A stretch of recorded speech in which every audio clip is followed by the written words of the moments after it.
In this Professional Practice Next Steps workshop, we're going to look at the importance of creating a professional profile, how you can start to think about using social media, and also creating your own website.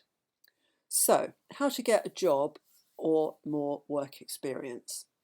It is important to create a dynamic CV with a personal statement and a profile picture. You want to produce your show reel and a regular portfolio and constantly update it, putting on your latest films, your latest photography work, whatever you've been doing. You also want to establish and maintain a social media profile, so obviously using sites like YouTube, as you have been doing as a student, but to actually create a public professional channel and make sure that you're just putting things that you want to be seen in a professional context. Um, for photography, but also to promote yourself as a filmmaker, Instagram is also really good. And there are other sites like Vimeo, which is a video streaming site, which can also be really useful. Um, Many of you have been using websites, not just WordPress, but things like Wix. There's also sites like Weebly and Squarespace. These all offer options for free websites, and obviously you can design and create all sorts of things to promote your own kind of brand, if you like, your own identity as a freelance practitioner. But you can also think about paying for a domain name. So if you want to actually, yes, have a really professional kind of site, you will have to pay a small amount for that on an annual basis. But it does make it much more professional, and you won't get the sort of Wix kind of logo coming up. You can also pay for hosting of a website. Again, that's an annual amount. So, your professional profile then. You want your image to be friendly, warm, and professional, and it's obviously going to be appropriate to the work that you actually want to do. So, as a filmmaker or a photographer or some sort of creative person, it doesn't have to be very formal, it can be quite informal, but it needs to be professional. And you want to start to think about how you actually want to present yourself. Think about things like designing a logo, something that you're going to use in all your different sites. Obviously, the way you write your name, the kind of font. We've got some examples here. Jamie Legg Films. Jamie was a former student and he created his own kind of brand. Another student, Harvey, who's got the Open to Work, and he was particularly interested in kind of sports journalism. In fact, I think he's just recently got a really, really good job. So perhaps we'll look at some examples of students and what they've done after college. But think about ways that you want to present yourself, and think about updating your personal statement. Some of you did statements for UCAS, for university. All of you should have done a personal statement, but think about maybe updating it now you've actually completed the course.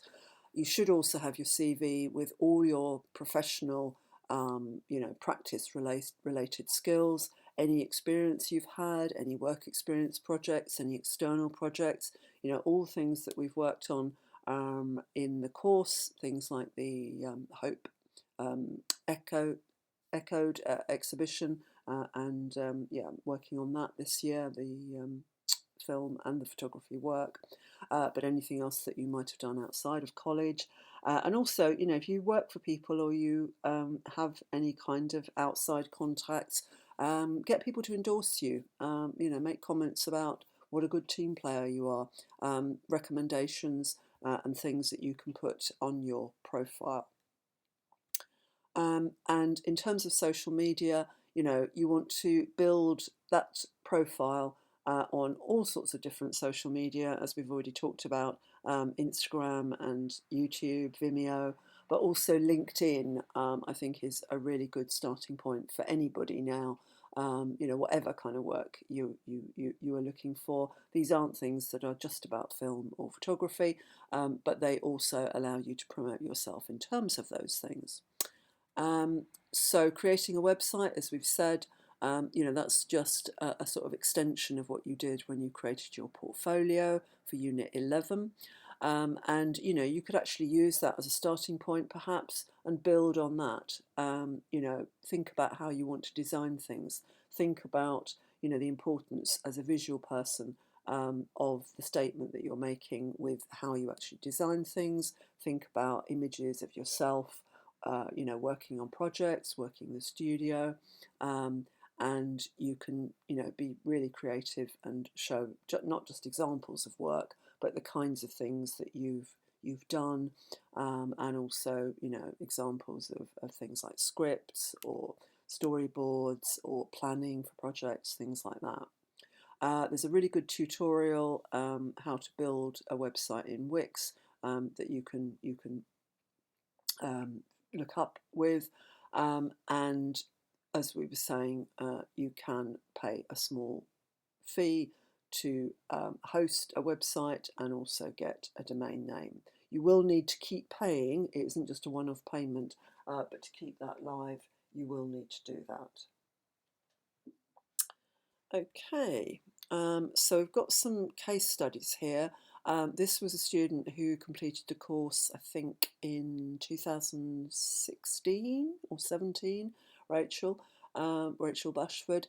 This is her LinkedIn page, and she was very successful on the course. She achieved very well here. She went on to Ravensbourne College, where she was also very successful and made a number of short films. And since leaving university, she's also continued her professional career. Let's see if the profile actually works. I don't think I'm signed in, but we can see. Oh no, that's asking me to sign in. Okay, let's see if I can just go back to look at this. So she's got over 500 connections. It gives us all sorts of information about what she's done, different kinds of activities, different kinds of links, profile here. You're not seeing quite so much because I haven't actually signed in, but you can see the kind of thing that we are looking at there. I'll just come out of that again and go back into PowerPoint. Another example, Jamie, another student that I mentioned. I think since I actually created this, he has actually changed his YouTube channel. But you can kind of get a sense of what he was doing, very similar to his channel as a student, but just a bit more professional as a sort of freelance filmmaker. And he did actually get some commissions. He also, I think he also went to Ravensbourne, Jamie, a couple of years below Rachel, but yes, went on to do all sorts of different projects. A couple of other students, as I said, Harvey over here, he's now working for a company in terms of creating sports media content. Did he go to Ravensbourne as well? We had a number of students who went to Ravensbourne over a period of time. More recently, a lot of our students have gone to the Screen and Film School Brighton, but Ravensbourne was very popular a little while back.